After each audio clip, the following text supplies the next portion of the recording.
Hello everyone, আসসালামু আলাইকুম। কেমন আছেন সবাই? ব্লগার বিডি হেলেন চ্যানেল থেকে আমি হেলেন আপনাদের সবাইকে স্বাগত জানাচ্ছি নতুন আরও একটি পর্বে। বরাবরের মতো আজকেও পর্বেও থাকছে আজকে ভিডিওর টপিক সাথে আপনাদের নাম। তো আজকে ভিডিও টপিক আজকে কিন্তু এটা বুধবার দুপুর থেকে এখন বাজে প্রায় 12:30টার মতো, তখন থেকেই ভিডিওটা স্টার্ট করলাম।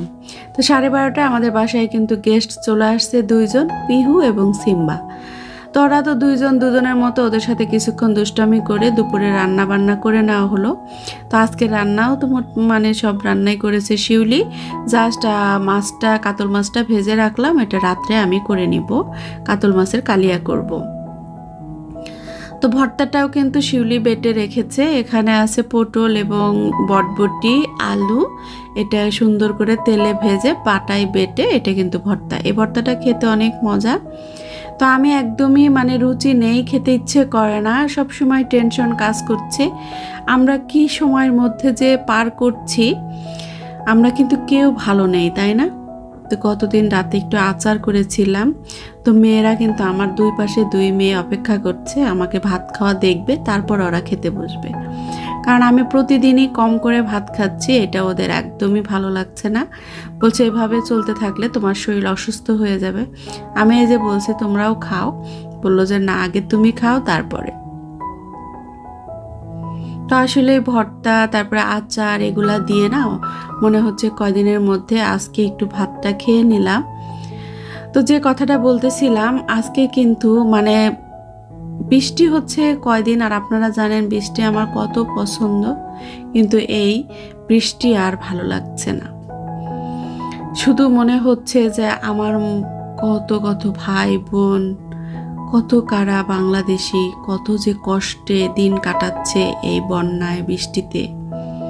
সিলেটে অবশ্য এখনো অনেকেই আমাকে কল করছে সিলেটের অবস্থা কি, কারণ আমি যেহেতু সিলেটে আছি সবাই কিন্তু আমাকে নিয়ে টেনশন করছে।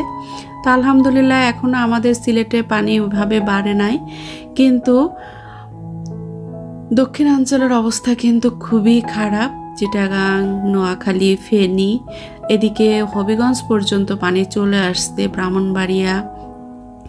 তো মানুষের অবস্থা যে কি করুন সেটা আপনারা যেমন জানেন আমিও তেমনই জানি, কিন্তু কিছুই করতে পারছি না। তবু ভালো লাগছে যে কিছু ফান্ড আছে, ওনারা নিজে ফান্ড করছে, নিয়ে টাকা নেওয়াচ্ছে। তো এতক্ষণ তো বন্যা নিয়ে কথা বললাম ভিডিও। আজকে কিন্তু আমি অর্ডার করেছিলাম ওই পার্সেলটাও চলে আসছে, দেখলেন লাগালাম সোফার কাভার, ওটা লাগাতে মেয়েদেরকে দেখিয়ে দিয়ে আমি কিন্তু বিকেলের নাস্তা রেডি করতে চলে আসছি। তো বিকেলে নাস্তা রেডি করার আগে আমি যেহেতু মাছের কালিয়াটা পাক করব, তার জন্য আমি কিন্তু এই যে মশলাটা ভেজে নিলাম, এটা পাটায় পিষে নিব। এখানে আছে আদা, রসুন, পেঁয়াজ, তারপরে কাঁচা মরিচ আর টমেটো আর বাদাম। তো এটা ভেজে রেখে ওই তাওয়াতেই কিন্তু আমি এখন ছোলা ভুনা করে নিব। আজকে বিকেলে নাস্তা হিসেবে থাকবে ছোলা ভুনা। কেউ হয়তো মুড়ি দিয়ে খাবে, কেউ এমনি এমনি খাবে। তো যে কথাটা বলতেছিলাম, আসলে কিন্তু বললাম না ভিডিওটা হচ্ছে গত বুধবারের, আর আপনাদের সাথে শেয়ার করতে চলে আসলাম আজকে শুক্রবার। জুম্মার মোবারক সবাইকে। কিন্তু কোনো দিন কোনোক্ষণ কোনো কিছুই যেন একদমই ভালো লাগছে না।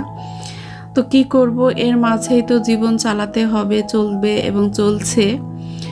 তো সবার কথা যখন মনে হয়, বাচ্চাদের কথা, পশু পাখি, মানুষই জায়গা পাচ্ছে না, সেখানে পশু পাখিদের অবস্থা তো আরও খারাপ। সব কিছু মিলিয়ে যখনই মনে হয় তখনই বুকের ভিতরটা হু হু করে ওঠে। তো আল্লাহর কাছে শুধু প্রার্থনা করা ছাড়া কিছুই করার নেই। হে আল্লাহ, তুমি আমাদের সাহায্য করো, আমাদেরকে ক্ষমা করো। তো ছোলা ভুনাটা কিন্তু এদিকে হয়ে গেল। একটা অশান্তি শুরু না শেষ না হতে আর একটা, দেশের এই একটা সন্ধিক্ষণে এমনি সব কিছু নিয়ে এলোমেলো। তারপরে ইন্ডিয়ার একটা ঘটনা, ওটা নিয়ে কয়দিন মন খারাপ। আবারও এই বন্যা, এবং এই বন্যাটা যে আরও কত দূর যাবে, কি হবে কিছুই জানছি না। আসলে এর মাঝে ব্লগ করাটা কিন্তু কেমন জানি লাগে, তবু কি করব, কারণ এটা আমাদের যেহেতু একটা পেশা আর এটার নিয়ম হচ্ছে প্রতিদিনই দিতে হয়। আমি যেহেতু রেগুলার ব্লগার, তো প্রতিদিনই দিতে গিয়ে অলরেডি কিন্তু আমার 2 দিন মিস পড়ে গেল।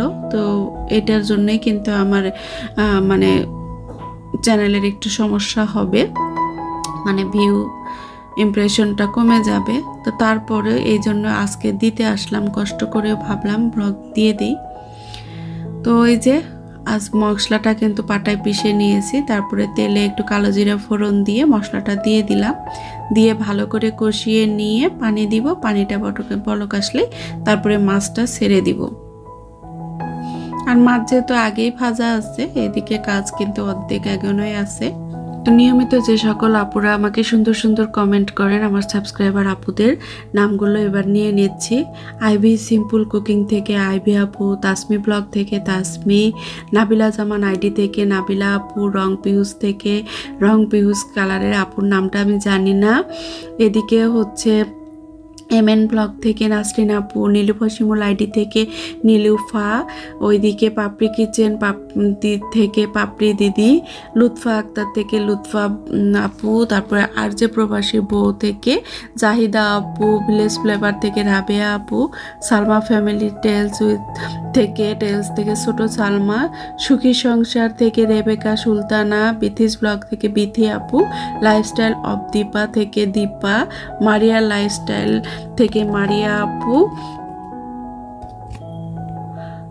নুরি নূর ব্লগ থেকে নুরি, আইরিন ব্লগ থেকে আইরিন আপু, মাধুরী টেনিস ওয়াল থেকে মাধুরী দিদি, এদিকে সোনিয়া নিউ ব্লগ থেকে সোনিয়া আপু, রিম ব্লগ থেকে রিম, মৌটুসি আডি থেকে মৌটুসি, এদিকে রাবিস কিচেন থেকে বিউটি, সুখিস লাইফস্টাইল থেকে আপু, তারপরে মোসাম্মদ লিপি আক্তার আইডি থেকে লিপি আপু, ফারিয়াস ফ্যামিলি থেকে আমার ছোট বোন ফারিয়া, ফারহানা রেসিপি থেকে ফারহানা আপু, taste and tales with Salma channel থেকে আমাদের প্রিয় সালমা আপু, শারমিন আক্তার রেখা থেকে রেখা আপু, হিরাজ লাইফস্টাইল থেকে হীরা আপু, কিচেন অ্যান্ড ডেইলি থেকে লিজা আপু, লাকি লরিন ব্লগ থেকে লাকি আপু। তাছাড়া আরও অনেকেই আমাকে কমেন্ট করেছেন। তো আজকে দেখলাম যে আমি যদি পুরো কমেন্ট পড়তে যাই তাহলে কিন্তু আমার ভিডিও শেষ হয়ে যাবে। তো এদিকে রান্না কিন্তু হয়ে গেছে, আর ছোলা ভুনাটাও হয়ে গেছে। তো রান্নাটা আমি টেবিলে দিয়ে দিচ্ছি। আর এই যে ছোলা কিন্তু অলরেডি সবার খাওয়া দাওয়া হয়ে গেছে, এখন বাকিটা ফ্রিজে রেখে দিব। আর এই তো আমার সোফা কাভার লাগিয়েছি, যে কাভারটা লাগানোর পর থেকে আরও মন খারাপ, কারণ আমার হাজব্যান্ড একদমই পছন্দ করতেছে না, বলতেছে কাভার খুলে ফেলো। আমি কাভারটা লাগালাম হচ্ছে পরিষ্কার পরিচ্ছন্ন রাখার জন্য, আর ও বলতেছে একদম বিচ্ছিরি লাগতেছে, কাভার দিলে কেমন লাগে, তারপরে কালারটা আরও পছন্দ করছে না। তো এইসব মিলিয়ে মনটা খারাপ। তো আপনারা একটু বলবেন আসলে কেমন হয়েছে। তো সবাই ভালো থাকুন, সুস্থ থাকুন, আল্লাহ হাফেজ, আসসালামু আলাইকুম।